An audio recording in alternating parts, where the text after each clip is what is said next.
Haciendo un resumen respecto al principio de favorabilidad, ¿no?, que se da cuando una ley favorece más al reo que otra, se puede dar en los siguientes casos. Cuando la ley posterior deroga un delito de la ley anterior, cuando la ley posterior da tiempo de prescripción, cuando la ley posterior disminuye el tiempo de prescripción y cuando la ley posterior da nuevas causales de justificación que no había en la ley anterior. Eso respecto a el ámbito temporal de la ley penal. Ahora vamos al ámbito personal de la ley penal. Respecto al ámbito personal de la ley penal, la ley penal no distingue. La ley penal es objetiva porque aplica objetivamente a todos los ciudadanos del Estado, pero lo que sí puede cambiar es cómo se procesa a las personas. Dentro del ámbito personal de la ley penal tenemos el principio de inmunidad. El principio de inmunidad establece diferentes tratamientos a las personas de acuerdo a la dignidad o de acuerdo al cargo público que ejercen. Aquí entran los fueros. Existe el fuero común y el fuero especial. El fuero básicamente se trata de quién te va a juzgar. Existe el fuero común, el cual aplica para las personas comunes, personas naturales, que por ser personas comunes van a ser juzgadas por jueces comunes, por jueces ordinarios, por jueces de primera instancia. Pero también está el fuero especial. El fuero especial aplica para funcionarios de alta jerarquía, como por ejemplo el presidente, el vicepresidente, los ministros, ¿no? Ellos, al ser funcionarios de alta jerarquía, tienen un fuero especial y van a ser juzgados por jueces de alta jerarquía. Si a mí, Fernando Muñoz, persona natural, que no soy funcionario público, me juzgan, me va a juzgar un juez ordinario. Si al vicepresidente Otto Sonnenhösner lo juzga un juez, va a ser un juez de corte nacional, porque él tiene un fuero especial que establece que él debe ser juzgado por la Corte Nacional. Luego tenemos el principio de exención.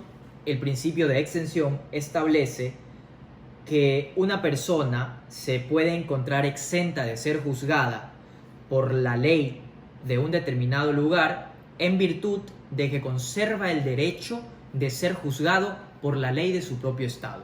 Esto aplica mucho a diplomáticos y funcionarios. Se puede dar en dos casos. El primer caso se da cuando un funcionario ecuatoriano se encuentra en suelo extranjero. Vamos con un ejemplo. Si yo, Fernando Muñoz, diplomático ecuatoriano, me encuentro representando a Ecuador en Argentina y resulta que en Argentina deciden juzgarme por algún delito, yo, bajo el principio de exención, quedo exento de la ley de Argentina y se me aplica la ley ecuatoriana. El otro caso en el que aplica el principio de exención es lo contrario, cuando un funcionario extranjero se encuentra en suelo ecuatoriano. Entonces, si un funcionario suizo es juzgado en territorio ecuatoriano, bajo el principio de exención, a ese funcionario suizo se le debería aplicar la ley suiza y no la ley ecuatoriana.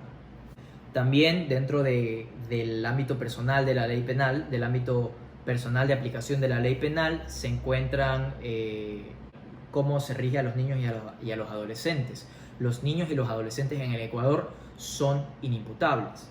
Los niños son inimputables totales porque no responden bajo ninguna responsabilidad penal. Ellos no pueden ser sujetos a ninguna responsabilidad penal, no se les pueden aplicar ni siquiera medidas socioeducativas. Eso respecto a los niños. Pero los adolescentes son inimputables jurídicos. A los adolescentes sí se les pueden aplicar medidas socioeducativas, mas no penas como la pena privativa de libertad, la cárcel.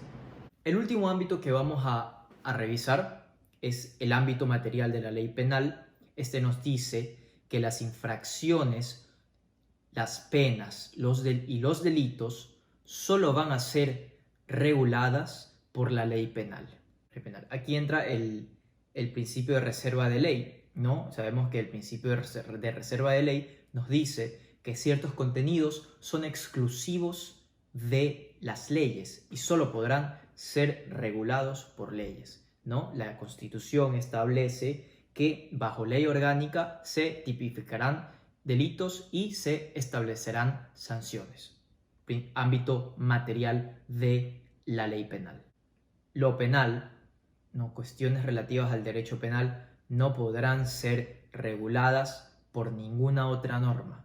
Hay una excepción a esta regla general, el cual es el proceso que se aplicará a los adolescentes infractores, ¿no? Ya dijimos que los adolescentes infractores, por tener una inimputabilidad jurídica, se les aplicará un proceso diferente y se les aplicarán medidas socioeducativas, pues ese proceso está regulado en el Código de la Niñez y de la Adolescencia. El último tema que vamos a tocar son los principios. Los principios penales son mandatos de optimización. Son elementos jurídicos respecto de los cuales se constituyen las normas dentro del ordenamiento legal, dentro del ordenamiento jurídico. Los principios van a guiar el ordenamiento jurídico. Los principios tienen un elemento esencial, que es el valor. Es decir, los principios contienen los valores que forman parte de la sociedad. Y esos principios que contienen esos valores de la sociedad, pues van a influir en todo el ordenamiento jurídico. El doctor Francisco Muñoz Conde, cuando habla de los principios penales, básicamente nos dice que existen dos principios penales fundamentales en el derecho penal y que de esos dos principios penales, que son los más importantes, pues surgen todos los demás principios. Estoy hablando del principio de legalidad y del principio de mínima intervención penal. Principio de legalidad y principio de mínima intervención. Vamos a analizar un poco el primer principio mencionado. Principio de legalidad. El principio de legalidad nace del aforismo nullum pena, nullum crimen sine lege previa. No hay crimen, no hay pena sin ley previa. Para yo juzgar a una persona por un delito, para yo aplicarle una sanción, una pena a una persona en el derecho penal, todo eso tiene que estar contenido en la ley. Si la ley no establece, no tipifica el delito, y si la ley no establece la sanción resultado de ese delito, pues no se puede aplicar. Entonces, el principio de legalidad nos dice, ríjanse por lo que dice la ley. Luigi Ferrajoli, uno de los más grandes dogmáticos del derecho penal de todos los tiempos, podría decirse, dice que el principio de legalidad puede aparecer de dos maneras y hay que ser muy cautelosos y hay que procurar aplicar el principio de legalidad y que el principio de legalidad influya de manera correcta en las leyes penales. Puede aparecer una mera legalidad. ¿Qué es una mera legalidad según Ferrajoli? Pues es el cumplimiento formal de lo que dice la ley, sin distinción alguna, ¿no? La ley dice una cosa, la ley dice X y hay que seguir X, sin importar absolutamente nada. Pero aquí entra la estricta legalidad, que es lo que Ferrajoli sugiere dentro de su teoría garantista. La estricta legalidad, según Ferrajoli, es la creación de leyes penales desprovistas de cualquier situación discriminatoria, ¿no? Entonces Ferrajoli dice, ojo, no hay que caer en la mera legalidad, que es cumplir religiosamente, cumplir la norma sin importar nada, porque la norma también puede ser discriminatoria, porque la norma también puede ser abusiva. Entonces, para evitar esa mera legalidad hay que aplicar una estricta legalidad, ¿no? Es decir, leyes penales no discriminatorias, leyes penales no arbitrarias, leyes penales no abusivas. El segundo principio es el principio de mínima intervención penal y este principio nos dice que el derecho penal debe intervenir en la menor cantidad de casos posibles. Solo cuando se lesionan bienes jurídicos muy delicados, muy importantes en una sociedad, ¿no? No cualquier lesión, no cualquier infracción tiene que ser objeto del derecho penal y por lo tanto sujeta a imposición de una pena. Es decir, el derecho penal es de última ratio, el derecho penal es, por así decirlo, la última rama del derecho que tiene que intervenir. Por ejemplo, aquí cuando Ferrajoli desarrolla un poco el principio de mínima intervención penal, pues él hace referencia a un estado de derecho penal máximo y a un estado de derecho penal mínimo. El estado de derecho penal máximo es un estado extremista, es decir, un derecho penal que aplica por cualquier circunstancia, abusivo, arbitrario, ¿no? Entonces, pero cuando él habla de un estado penal mínimo, pues habla de un estado garantista, un estado de estricta legalidad, de normas justas, de normas no discriminatorias y en las que el derecho penal intervenga solo cuando es necesario, es decir, solo en las situaciones, en los hechos, en los delitos que son considerados más graves por una sociedad. Bien, ahora volvamos al primer principio que habíamos mencionado, que es el principio de legalidad. Si nosotros vamos a interpretar la ley, hay varias maneras de interpretar la legalidad, ¿no? Aquí entramos a la interpretación desde la legalidad. Y aquí tenemos varios principios, por ejemplo, el principio de máxima taxatividad. Aquel principio que nos dice que la ley debe ser interpretada lo más estrictamente posible, apegada a lo que dice el texto, ¿no? El texto dice algo, eso es estrictamente, sin hacer pues extensiones, sin hacer analogías, estrictamente lo que dice la ley. Entonces, una vez dicho esto, aparece el postulado de prudencia. ¿Qué pasaría, por ejemplo, si el Código Penal estableciera para un delito la pena de muerte?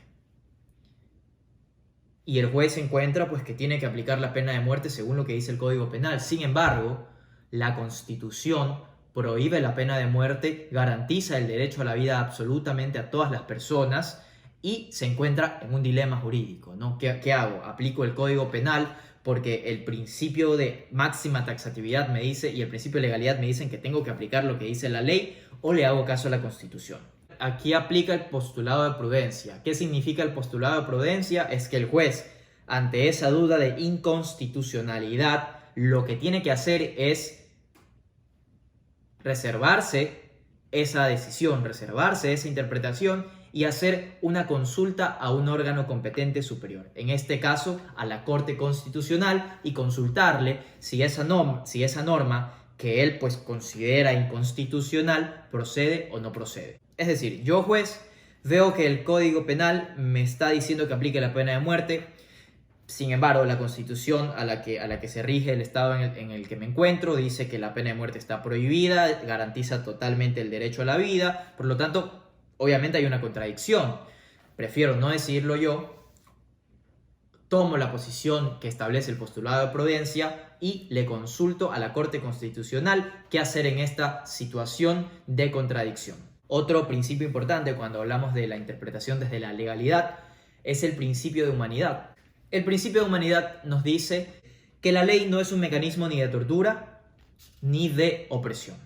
La ley tiene que respetar totalmente los derechos humanos, consagrados tanto en la Constitución como en los tratados internacionales más favorables. Sabemos que los derechos humanos establecidos en la Constitución y en tratados internacionales prohíben tanto los tratos crueles dentro del proceso penal y también las penas crueles.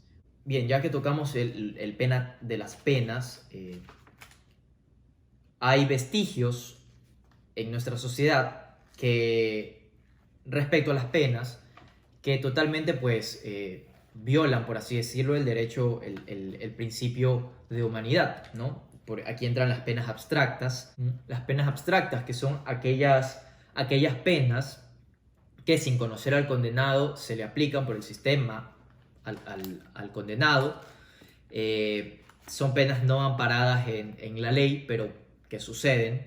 Por ejemplo, el famoso dicho que dice que todo violador que entra a la cárcel pues o sale muerto o sale violado.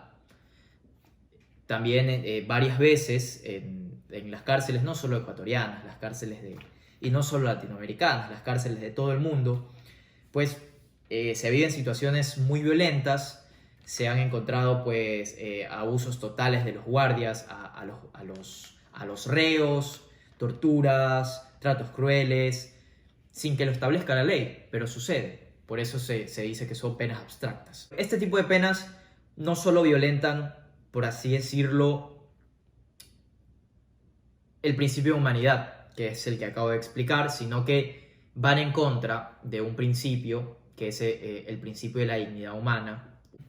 El principio de la dignidad humana, un principio muy amplio, muy importante, pues que se basa en el buen trato al ser humano, en el respeto de sus derechos, que nos establece que la persona siempre va a seguir siendo persona, ¿no? Nosotros no podemos tratar a la persona como una cosa, no podemos cosificar a la persona más allá de cualquier delito, por más atroz que haya sido cometido. Eso es lo que establece el principio de dignidad humana. Hay que tener mucho cuidado y saber que toda persona, más allá de cualquier acto que haya cometido, conserva su dignidad.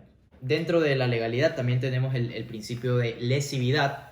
El principio de lesividad nos dice que al derecho penal lo que le importa es que la conducta sea lesiva. Entonces, el principio de lesividad nos dice que la conducta, para ser sancionada, necesariamente tiene que atentar contra un bien jurídico y que ese bien jurídico pues esté protegido por la ley penal. Esto también significa que sea ilícito. No todo lo inmoral es ilícito y tampoco todo lo ilegal es ilícito. Ejemplos.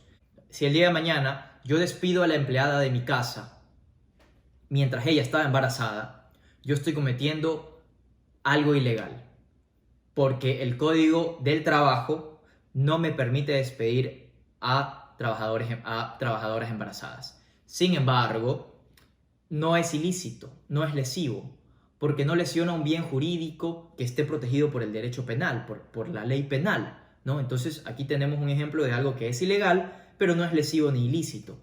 Lo mismo sucede con las conductas inmorales. Las conductas inmorales no son necesariamente ilícitas o lesivas. Por ejemplo, el ejemplo que establece Zaffaroni: si yo tengo relaciones sexuales con mi pareja en un vehículo, en vía pública, pues obviamente estoy haciendo algo inmoral porque estoy expuesto a la sociedad y pueden estar niños y las familias y todo lo inmoral que ustedes lo quieran concebir. Sin embargo, como no está tipificado en el Código Penal, y no es lesivo y no es ilícito. Una vez concluido el tema de la interpretación desde la legalidad, hemos terminado esta ayudantía.